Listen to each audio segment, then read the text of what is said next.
Hi everybody, welcome back to the channel.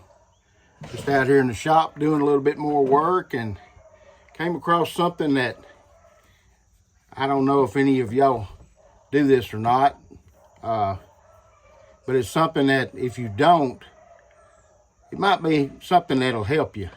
And that's pretty much what this channel's about, is to help people, with their fishing and their equipment and anything we can do, to help. So what we're going to talk about today is how many people have broken a rod. Show of hands. I guarantee it's been 100% on that question right there of breaking a rod. Everybody's done it. If you fish very long, you're going to break a rod. Doesn't matter if you slam it up in the tailgate of the truck, if you break it on a fish, break it on a tree limb, ever how you're going to do it, you're going to do it eventually. And a lot of times people, I've seen them, I've fished with guys that break a rod and they just throw it in a dang lake. And I'm like, man, don't do that. But anyway, I'm going to show you something that I do, and I broke rods left and right. It's something we all do. Let me show you something that I do with mine, okay? This is an old rod that I broke. Broke it several years ago, and I kept it. I keep everything. I guess that's the way I grew up. We just didn't throw anything away. I keep the ends that I break. I keep the ends that on the butt ends. I keep it all. But I'm going to show you what I do with these, okay? Maybe it'll help you. We all work on our reels. We put line on our reels. We do everything, with our reels constantly.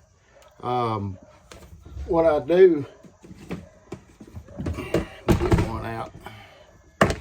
An old reel here. Here's one. I keep spare reels in the boat too, for when I'm fishing. But I'll take my reels and I'll put those on that butt end right there, just like I was gonna fish. That loose speed spool, that's what I fish with a whole lot. I got a bunch of them. But anyway, you see this one's got line. I keep that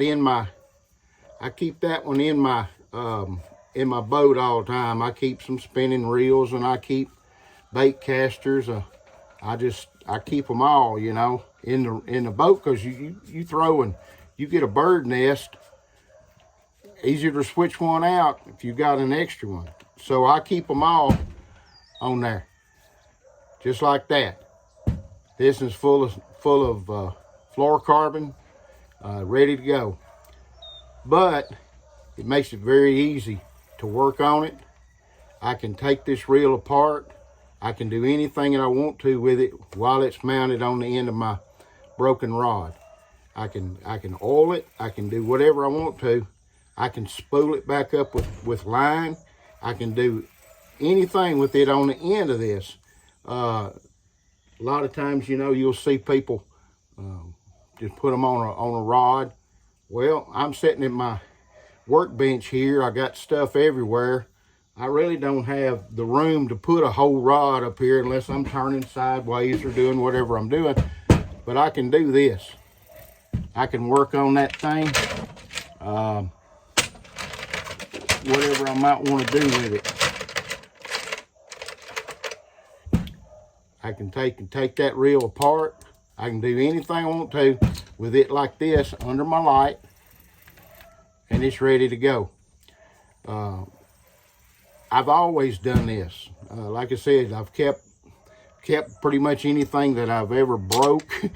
You can probably look around and tell I don't throw much away. But that's something that you might want to consider, is saving such as that to work on, to work with.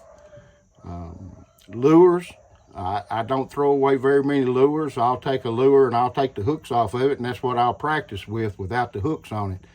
But that is a very, very good way to work on your reels. You got room. You can do whatever you want to. And then, of course, just take it off, store it, put another one back on. You can do anything you want to do with that. So, just a little tip for you. Hope that might have helped somebody. And we'll see you next time on the channel. I appreciate it.